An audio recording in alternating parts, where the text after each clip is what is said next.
Hello, everyone. Welcome to Bartelle's Money Talk. I'm Johnny. And I am Teresa. Do you feel like every single time you look at your bank account that you are on the struggle bus and you cannot seem to get off? Well, if that describes you, stay tuned. We have news for you. Derrick, can you introduce yourself? Well, thank you, Johnny and Teresa. It's great to be with you both. I'm so honored to be on your show. I actually was a longtime financial advisor for 25 years and loved working with my clients. And there were several struggles that I saw that people would have. And one was, how could they really escape the middle class and become a millionaire? And there were a couple steps that we discovered in helping a lot of clients do that, and it really helped them achieve the financial freedom and the confidence they always wanted. So I decided to sell my practice about 4 years ago so that I could unlock the secrets for everybody so they would have access to these millionaire making secrets that I didn't just want to talk about on Instagram, but actually I had used with actual real clients to help them achieve real success. And so it's a real honor to be with you today. Well, thank you. Thank you. So before we get into the 5 steps that we're going to discuss today, that we're going to let you explain to the audience so they can change their mindset also. So we do. It's so many Americans that feel stuck. They work, they make good money, but they still feel stuck. And as a matter of fact, I heard a podcast this morning that has stuck with me. It's this couple. They make good money. They middle class, but Derrick, where they live, they cannot even afford to buy a home. So the husband is like very discouraged. So can you speak into the ones who are doing fine financially, really, but they still feel stuck? Yeah, so many people I meet, they're making good money, and on the outside, they look very, very successful. But on the inside, they know they're struggling. They know they're better than what their paycheck says they're worth. And that's frustrating, if we're just being honest. And so what I find is sometimes when you hear the advice, well, just live within your budget, just live below your means. Well, that sounds good. Ultimately, you can't live on rice and beans the rest of your life. And if you decide to say, I'm just going to make my coffee at home and save my $2 a day, all those things sound good, but they don't really move the needle and get you closer to the vision of your retirement that you want. And so one of the things I like to talk about is, first of all, once we determine what people's goals are, it's important to figure out what is your income goal. In other words, if you're making $100,000 right now as a family, that can feel like you're struggling. Now, to people making under that, they think, well, how can't you live on that amount of money, right? But we know that goes fast. And so what I'd like to challenge people with is, as you listen to this podcast and watch this, if you're not happy with your money right now, if you do nothing about it, you'll be even less happy 3 to 6 months from now. And so this first question is, how much money do you want to make? Which sounds like a simple question, but if you say, I want to make $150,000 a year, well, now we just have a math problem to figure out. We know you're at 100, you want to get to 150. So the game is, how do we get you to $50,000? And so that's part of what I like to talk about, is then examining, in the job you're in right now, is it a job you actually could get a raise based on adding value and a couple other things we'll talk about to the company? Or are you in a job where you don't get a raise unless everybody gets a raise? For example, you could be the best teacher in your hometown, but you are not going to get a raise unless every other teacher in that entire area gets a raise. Yeah. Wow. That's pretty. Yeah, you're right there. And it kind of reminds me of what they call, when you said, when you're making the money, but it don't seem like a lot of money, like 100,000 versus less than that. You ever heard anything called like lifestyle creep before? Yeah, Johnny. So when I hear that, it's kind of funny. It sounds pretty painful, actually. Yeah. But basically, you think about, basically everyone's expenses automatically goes up to what their income is. You know, people talk about, look, if I just get a raise, then I can save money, then I can give money, then I'll have some room to breathe. But unless you take control of your money and you become the boss of it and not let it boss you around, your expenses will creep up with your lifestyle to what your new salary level is. And so there's a couple ways around that. One is to treat your investments and your giving like a bill. Most people wait until the end of the month and they see how much money is left over, but typically there's more month left than there is money. And that's a Mm-hmm. problem for so many Yeah. people. Mm-hmm. Let me go back to the gap in the salary. So let's say someone watching right now says, well, okay, Derrick, that sounds fine, but how do I make up that $50,000? Well, the question then becomes, in your current job, can you add more value and help solve more problems? So many people think of themselves as just a title on a business card. I am a butt in a seat and I do a job and I leave and I complain when I get home. That's my job. And I believe you deserve so much more. And so what I tell people is you're no longer just a title on your business card, you're a paid problem solver. And so what I want you to ask yourself is, in your current job right now, you might be the executive assistant, the mid-level manager, a vice president, you might be in sales, but ask yourself these 3 questions. In my current job, how can I help the company make more money? How can I help the company save more money? And how can I help the company be more productive? You see, ultimately, all companies care about is how can they make more money and bring in more customers and clients. And if you can help them do that and position yourself as a way to help them do that, now you can get more than the typical 3% raise that we just settle for every year and complain about to our spouse when we get home with them. Okay. So once you determine here are some tangible ways I can actually help the company make more money, now you go to your boss and say, look, here's my strategy. I want to talk about a raise with you, but not just this 3 to 4%. I want 5 or 10% based on me implementing these strategies over a 30 to 60 day period. So the mistake most people make is they bang on the boss's door and they say, look, I demand a raise. And if you're valuable and they don't want to waste the time to find someone new, the boss might capitulate and say, okay, I'll give you a raise. But you really haven't gotten the value from what you can do. So if you can answer those questions, but then the other question is, do you want to stay in your current job? You might say, look, to get paid what I feel like I deserve and what I know I'm worth, I may need to change jobs. Okay. The other piece is then, if there's a gap, what possible side hustle could you start? And again, I like to keep it very, very simple. There's no need to go back to school and get a computer science degree and get all these fancy designations. Just ask yourself, again, 3 questions. What is it that people ask for your help with? What are you good at? And what do you like to do? And so, if, for example, if you find people often ask you to create websites for them, or they ask you to help teach their kids how to play soccer, or they ask you to tutor their son or daughter in science, or they ask you to help repair their bathroom, and you like doing it, well, that could be the initial side hustle right there that someone has already told you, I value your work. And you're good at that. And now you just have to get over the mental hurdle level. I thought having a side hustle had to be hard. I thought it had to be a struggle. Nope. It just has to be what you're good at and what people are already asking for your help with. Now you charge for it. That sounds like a good idea to me, because you cannot be a side hustle that you enjoy doing. That will help you reach millionaire status a whole lot faster than doing something that you don't want to do. And so where I want to go back, unless you have something else, is I think it's very important, like within the time that we have, that you discuss these 5 steps that you're talking about. Because I'm like, okay, the 5 steps, let's talk about it. Well, step number 1 is to set goals for yourself. And I like to say set 5 goals in each part of your life, whether it's physical fitness, financial, spiritual, personal, starting a business. All of those, you want to have your goals written down. Every year, for example, I lead my family through a goal-setting exercise. Typically, it's December 31st every single year. And at first, the kids would throw stuff at me. They would cuss at me. It was terrible. Oh, Dad, how can you force us to do this? And now, like 15 years later, they're bringing their friends because they know that goal setting, writing it down on a note card, writing down my ideal year, writing down the emotion I will feel when I achieve my goals and what's at stake if I don't is so powerful. They don't want to miss it. Now, all 4 of my kids are now entrepreneurs. They range from age 26 to 20. They all have their own businesses, and they will tell you largely because of setting goals and seeing my wife and I set goals because we wanted to practice what we preach. So once you write down what it is you want, it's like your GPS for millionaire success. Now you know here's the path that I want to go on.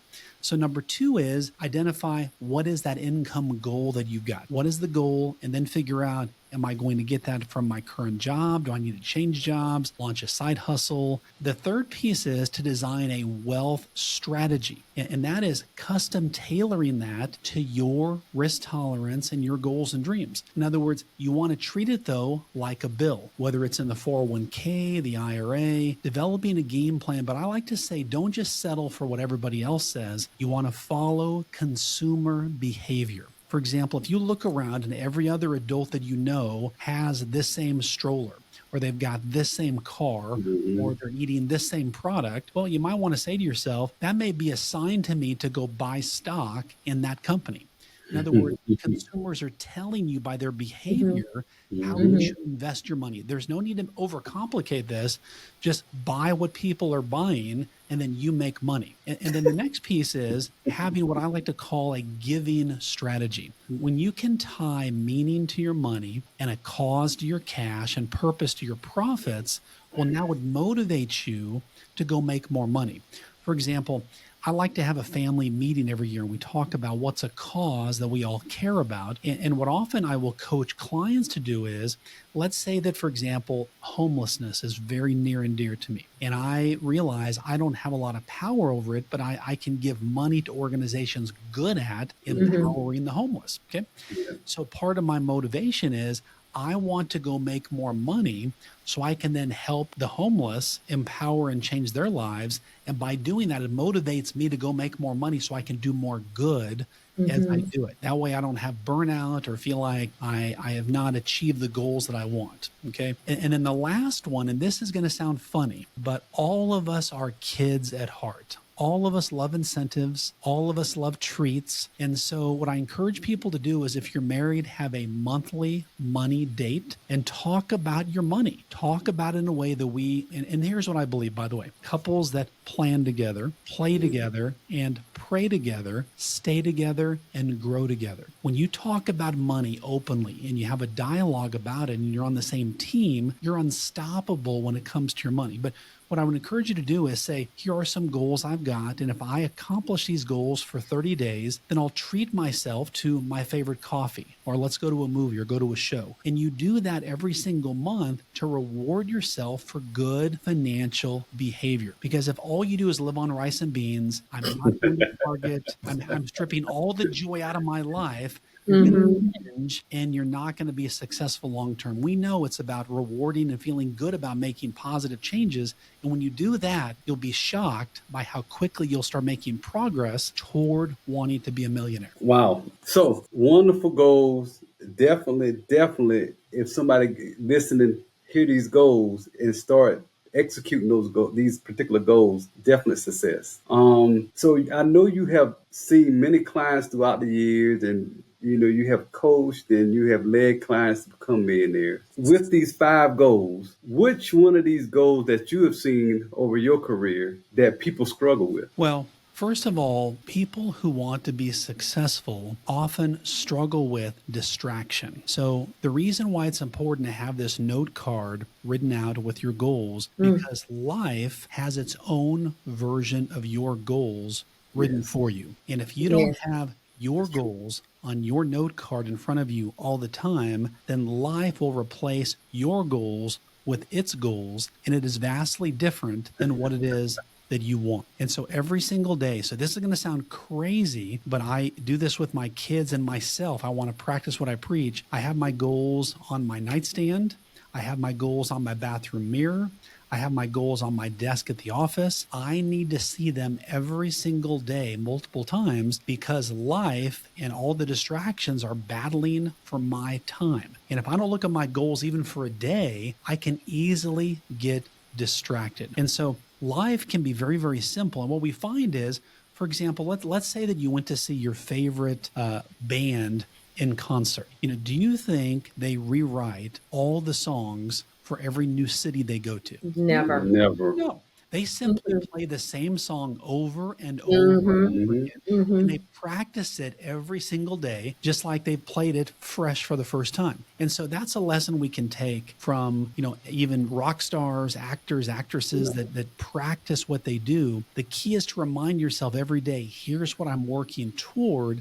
And by doing that, psychologists tell us you'll be far more likely to reach that goal by writing it down and reading it out loud every single day. It just reminds you of what am I doing and what am I working so hard to get. Okay, and so these steps are actually phenomenal. But Mm-hmm. can you give me a little bit of history? Why did you create these steps? Well, I've always been a pretty goal-oriented person. Mm-hmm. And one of the things I find is people like checklists. The people I would work with on the outside look very, very successful, but they often get distracted by so many things they want to do. I would talk to clients and I would ask them, hey, what are some things you want? I want to travel. I want to go. I want to see. I want to do. I want to have all these experiences. But ultimately, if you have so many goals, you really have no goals, right? Oh. And so what I found is 5 steps are easy to remember. 5 steps are easy to work through. And 5 steps are easy to see measurable progress. One of the things I like to do is I call it the report card for adults, is I would have each of my clients, I do the same thing, is we look at our net worth every single quarter. And the goal is to review, here are my assets minus my liabilities.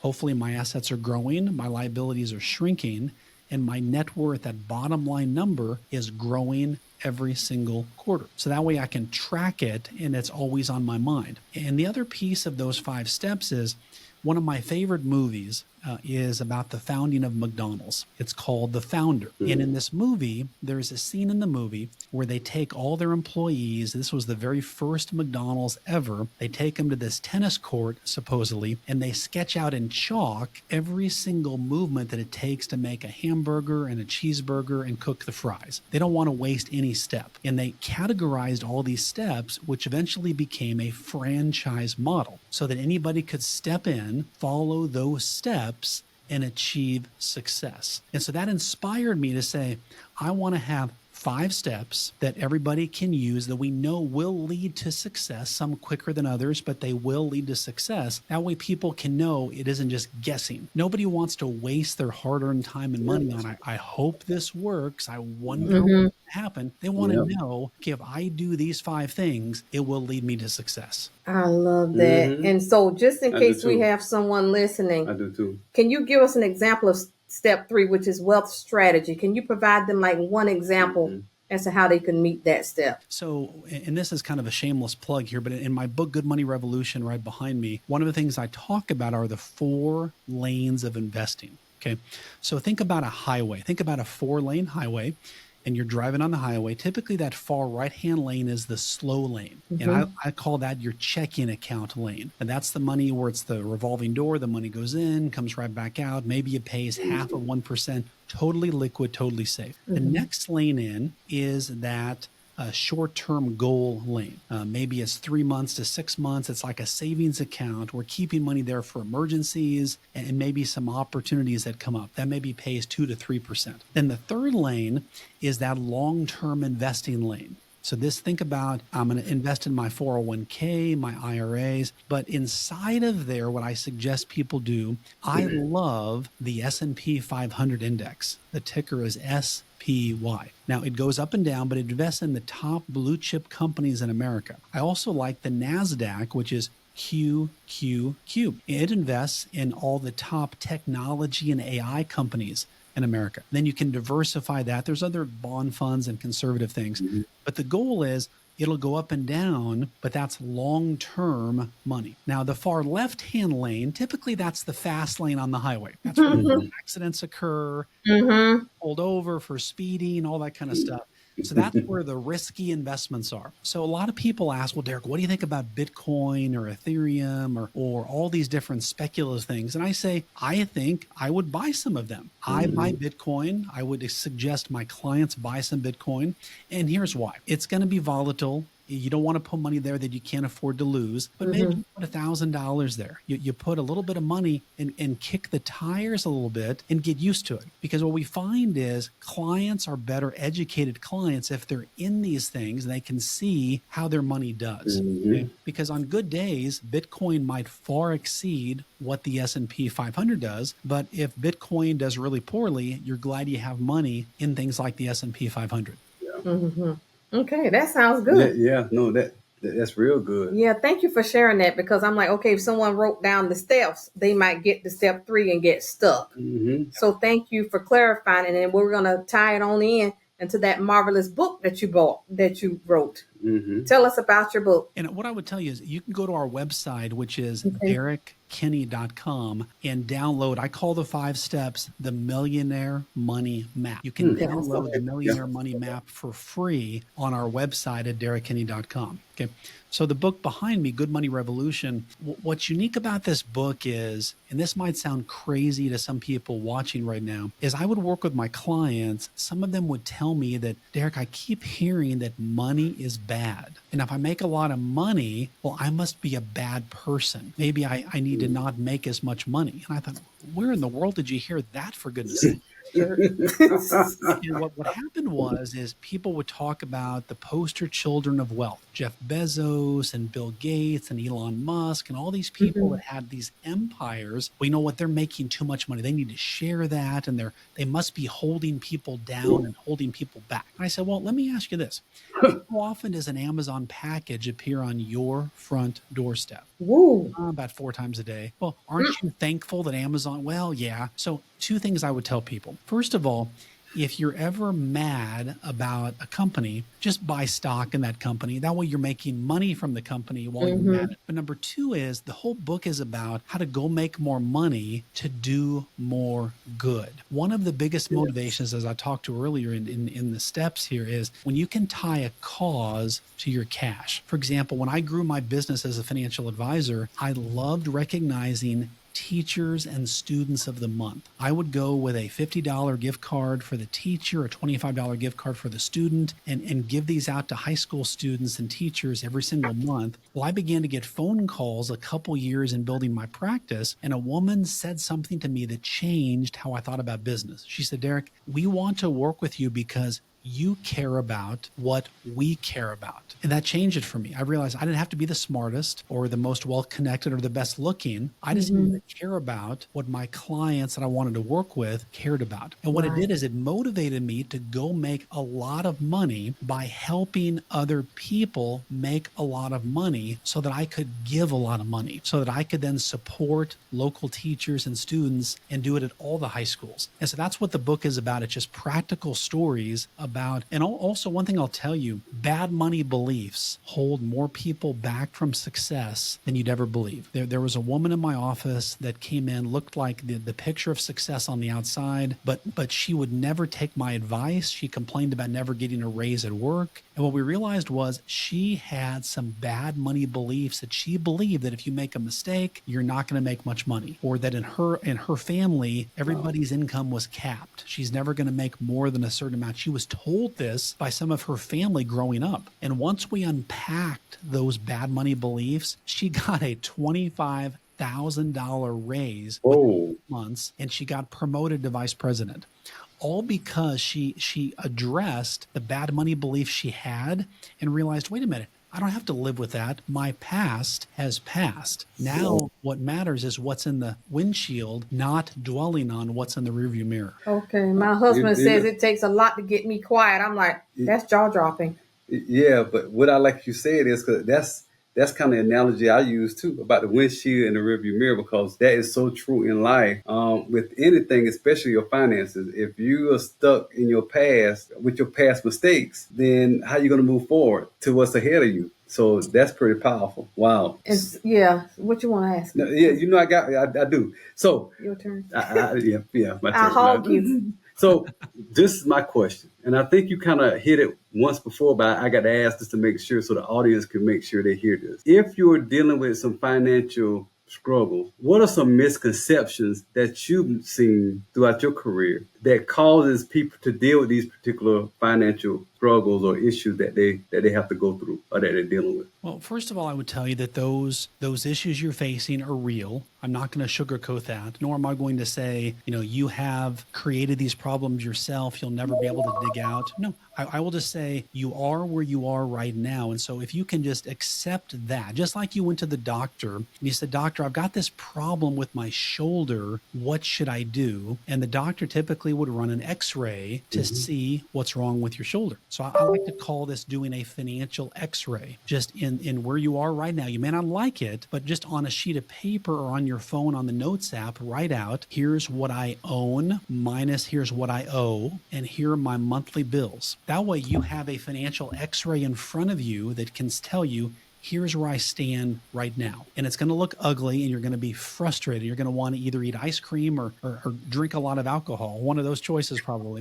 But the key is where you stand today financially. Then the key is to begin to see yourself as the CEO of your money. You are now the CEO of your money. You may not have never thought like that before, and you may think that sounds crazy, but when you begin to think like a CEO of your money, now you're an owner. I own this. Let's figure out ways to solve it. That's very, very important. But what I would then tell you is you want to make sure that you're not focused on just the problem that, I've always been a bad decision maker. Well, the key now is to just make the next decision better. And one thing that is important to remember, psychologists will tell us that the average person has 3 to 4 crises per year. That's just if you're average. You might have an issue with a parent, you might have a job situation, a child who's struggling, you're dealing with some issues. So most people's lives look like a roller coaster ride if you're normal. So if you're a high achieving person, you focus on a lot of goals, you're going to have a lot more ups and downs. And so there's 3 to 4 crises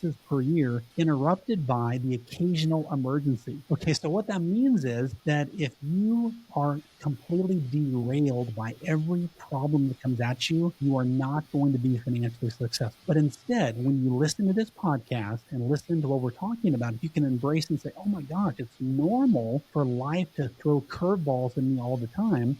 And then when you get an issue that comes up, then it doesn't completely throw you off. You're like, no, that's what Derrick talked about. This is normal. And that's how CEOs respond, because customers change their buying habits. They change what they think about things. And CEOs and companies are always shifting their strategies given the current environment. And so you just want to make sure that you're realizing, hey, I'm the CEO. This is what's happening right now. How do I make the best decision and respond in the best way possible? You'll be shocked by how your confidence begin to grow, and you'll begin to make more money, and you'll feel smarter about what you're doing. Well, I like that. So can I hug him now? Yes, ma'am. Thank you.